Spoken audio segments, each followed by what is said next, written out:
Kalau anda penghantar fail daripada telefon ke laptop guna email, terima SMS kat tablet tapi tak sync, ataupun salin link daripada telefon lepas tu kena type balik kat PC sebab tak ada cara lain, maknanya anda belum rasai magic sebenar.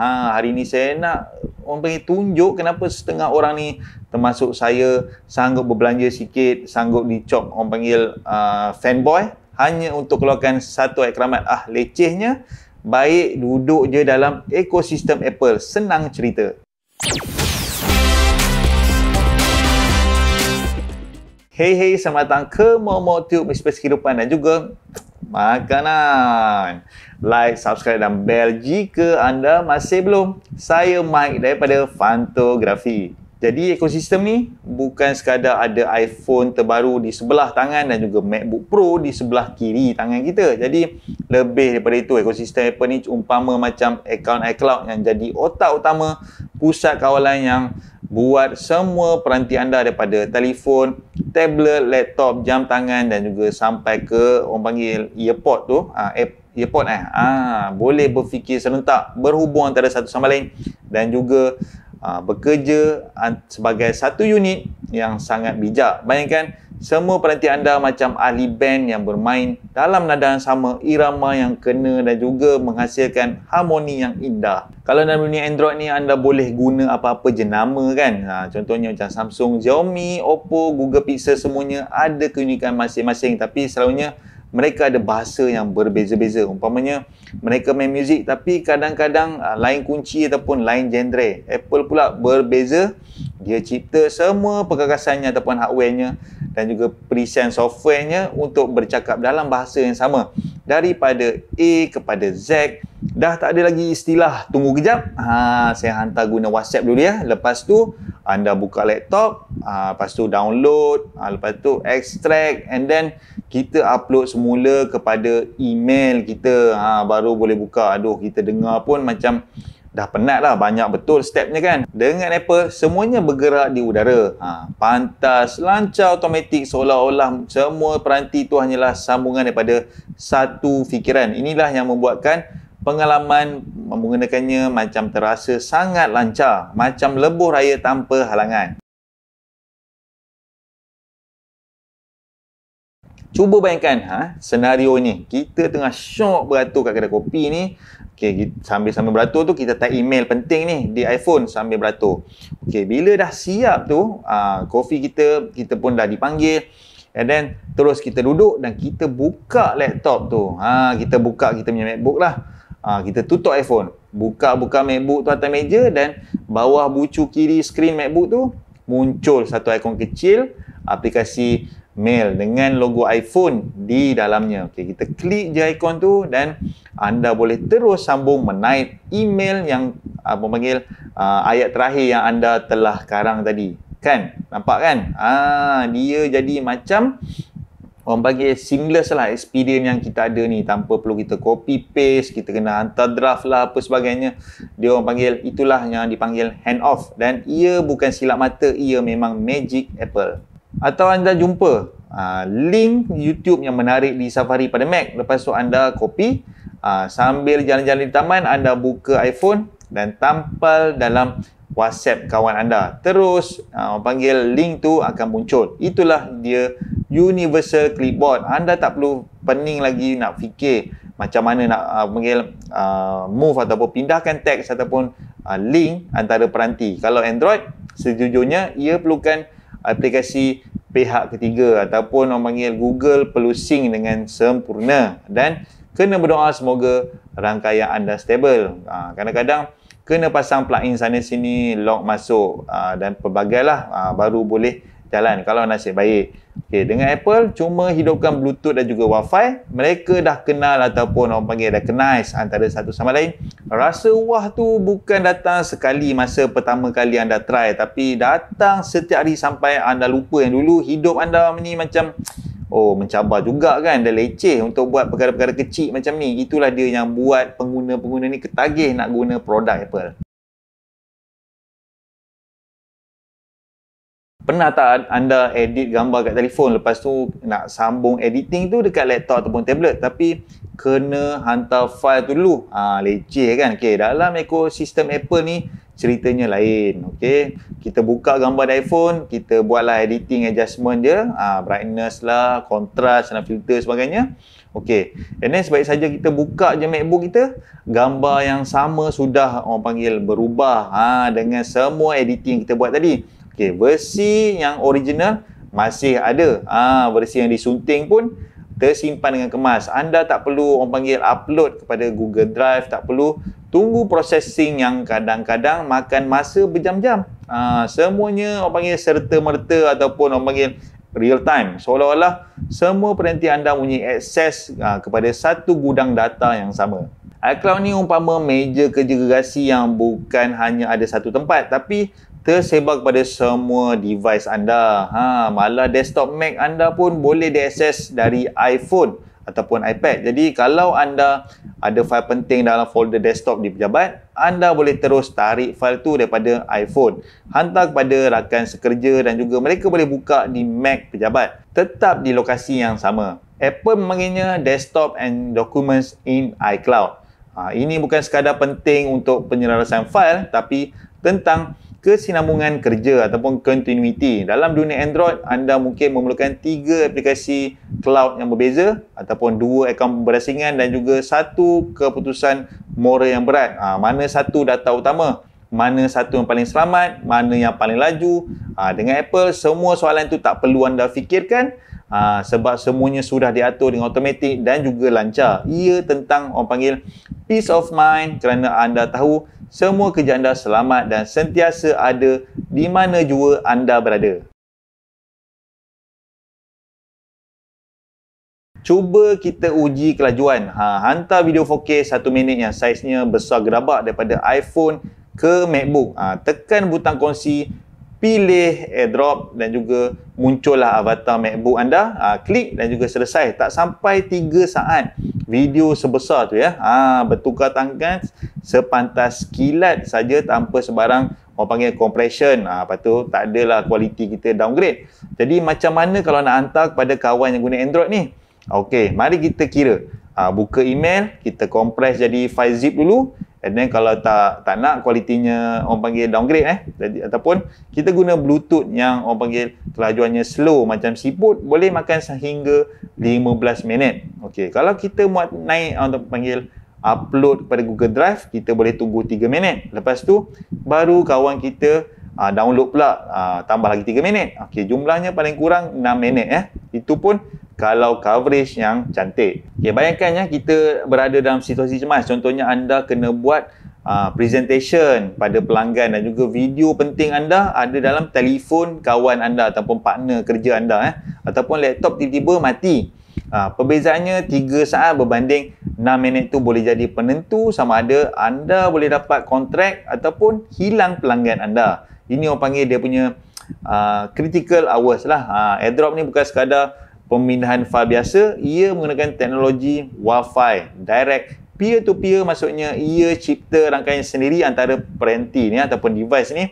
Jadi kelajuannya tetap laju walaupun bilik penuh dengan orang dan juga Wi-Fi public yang tengah perlahan. Ini bukan sekadar pemindahan file, ini adalah perasaan tenang yang membuatkan anda rasa anda ada senjata rahsia. Setujurnya kadang-kadang sebab terlalu mudah, anda jadi kedekut nak kongsi cara ia berfungsi dengan kawan-kawan. Betul tak?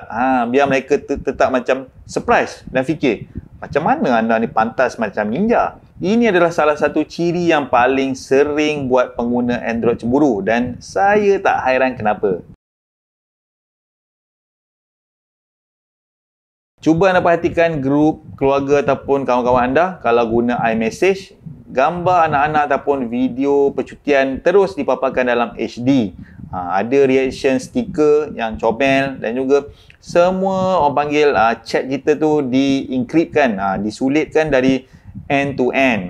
Orang panggil apa? Hujung ke hujung lah, yang menenangkan kita jadi rasa selamat. Okay, dalam grup kerja yang bercampur pengguna Android dan iPhone, selalunya kita akan gunakan WhatsApp ataupun Telegram. Tapi kalau ada yang hantar gambar, selalunya kualitinya akan orang panggil downgrade lah kepada 144p. Kadang-kadang dianggap sebagai SMS, okey, kadang-kadang dikenakan charge tambahan pula. Dan ciri-ciri interaktifnya tak selancar iMessage. FaceTime, ini pun kelas yang lain.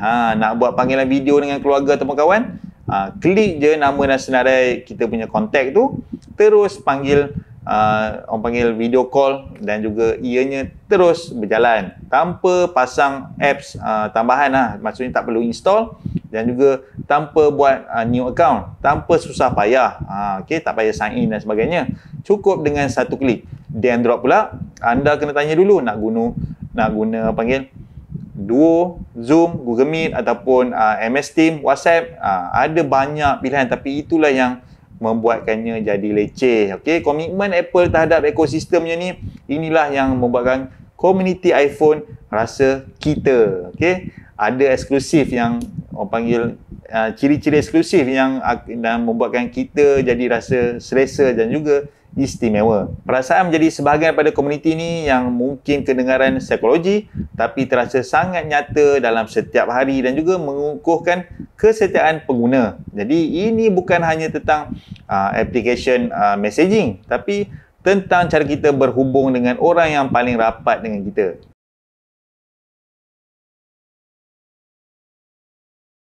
Di zaman sekarang ni, keselamatan dan juga privasi bukan lagi satu kemewahan, tapi satu keperluan asas. Dan di sinilah Apple benar-benar menyelah tanpa ada perlu rasa pening kepala untuk memikirkannya.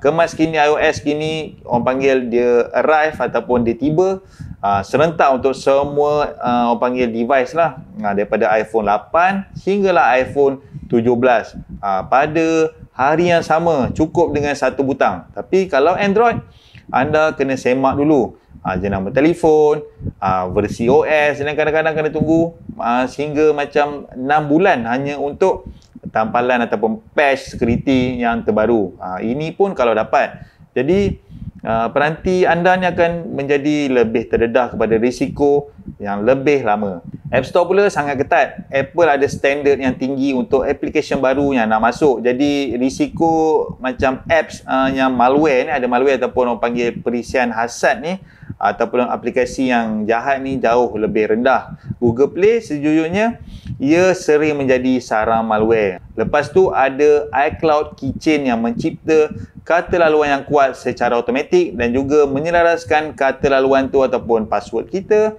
kepada semua peranti anda dengan selamat. Di Android pula anda perlukan pengurus kata laluan pihak ketiga yang belum tentu bersepadu dan juga lancar. Okay, paling penting, Apple sendiri pun tak boleh baca mesej iMessage anda. Semuanya dienkripkan ataupun disulitkan dari hujung ke hujung. Bagi pengguna biasa, ini bermakna satu perkara yang tenang. Gambar bayi saya takkan tiba-tiba muncul dalam iklan yang tak tahu datang pada mana. Inilah janji privasi yang Apple pegang bersungguh-sungguh dan juga ia memberikan ketenangan fikiran dan juga tidak ternilai pada kita. Anda tidak perlu jadi pakar cyber ataupun pakar keselamatan cyber untuk rasa selamat.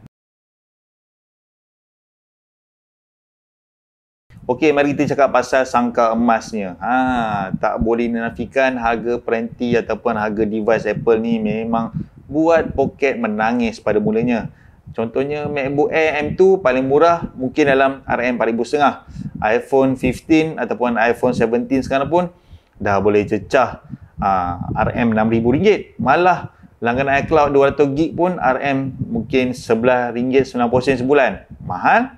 Ya, ianya rasanya macam sangat mahal. Dan sebaik saja anda masuk ke dalam ekosistem ni, nak keluar daripada penjara ni memang agak renyah. Anda kena buat akaun baru, cari apps pengganti ataupun alternatif, dan juga belajar untuk susun atur yang baru, pindahkan data dan macam-macam lagi. Inilah yang sering dipanggil Apple Login ataupun penjara emas Apple. Sebaik saja anda berada di dalamnya, apa yang berlaku ialah masa bertukar menjadi wang. Setiap saat kecekapan ataupun efisiensi yang anda dapat ni, setiap kerumitan yang disingkirkan seolah-olah berbaloi dengan harga peranti yang mahal tadi. Contohnya, di Malaysia ni nilai jualan Apple masih boleh dapat 70% selepas 2 tahun digunakan. Bandingkan dengan telefon Android flagship yang selalunya akan jatuh 50% setiap tahun. Jadi walaupun harga permulaannya pahit, jumlah kos pemilikan ataupun total cost of ownership selalunya lebih rendah dalam jangka masa panjang. Inilah yang membuatkan orang cakap, saya bukan tak nak keluar daripada ekosistem ni, tapi memang tak perlu sebab dah selesa dan juga berbaloi. Ini bukan lagi soalan belagak, okey? Tapi soal pelaburan untuk masa dan juga produktiviti anda. Kalau anda sampai ke tahap ni dan juga masih fikir Android pun boleh, cuma perlu guna panggil trik A, B, C ataupun dah mula rasa hand off ni candu yang membuatkan hidup lagi senang, type di ruangan komen. Team #ekosistem ataupun team #freedom. Saya akan baca dan juga pilih yang mana paling best untuk kita sama-sama belajar ya. Walaupun banyak kelebihannya, Apple memang ada batasan ataupun limit yang mungkin tak sesuai untuk semua orang. Contohnya, Apple dah mengahadkan customization. Anda tak boleh tukar-tukar widget sesuka hati. Tak ada launcher pihak ketiga, tak boleh usik ROM ataupun dia punya file management ekstrim seperti Android. Jadi bagi mereka yang suka mengusik setting ataupun untuk personalization ke angka umbi ataupun root ya, jadi Android lebih unggul ataupun lebih best untuk this function. Jadi untuk pemain Tega yang suka emulator PS2 ataupun permainan berat yang lain, ekosistem Android selalunya lebih mudah diusik ataupun lebih fleksibel. Apatah lagi untuk bajet bawah 1000, pilihan Android sangat luas dari pelbagai jenama dan juga spesifikasi yang ditawarkan di market. Tapi Apple ada trik lain yang sering terlepas pandang. Package Apple One. Dengan satu bayaran bulanan, anda boleh dapat iCloud, Apple TV Plus, Apple Music, Apple Arcade dan juga Apple Fitness Plus. Di Android anda kena langgan servis ni berasingan lah. Jadi yang kalau dijumlahkannya mungkin jadi lebih mahal. Jadi pemilihan produk Apple ni bukan sekadar untuk status, tapi juga langganan untuk kemudahan dan juga pelbagai perkhidmatan premium yang bersepadu. Sekali cuba selalunya pengguna Android yang ingin tahu akhirnya sanggup berbelanja lebih ataupun simpan dua telefon lah. Satu Android untuk bereksperimentasi dan juga tapi iPhone ni jadi daily driver kerana kemudahannya yang membuatkannya ketagih. Fenomena ini menunjukkan bahawa walaupun ada batasan ataupun limit pada device dan juga sistem ekosistem ni, nilai trust ekosistem Apple tetap menarik kepada ramai orang. Jadi apa yang membuatkan pengguna memilih Apple berbanding Android ni?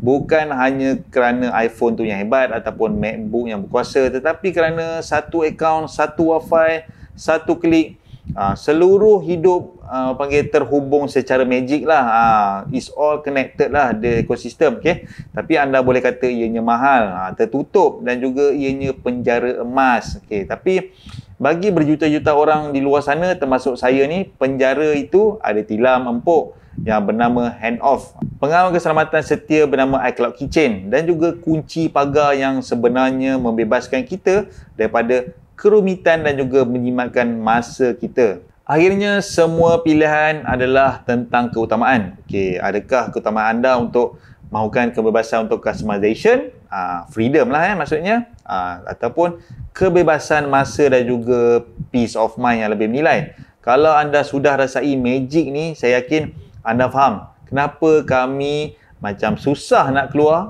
ataupun kalau belum lagi anda cuma tanya diri anda apakah harga untuk masa dan juga ketenangan fikiran, peace of mind anda. Jawab di ruangan komen, kita akan baca. Kita jumpa lagi di video seterusnya dan ingat jaga kopi tu jangan sampai tumpah.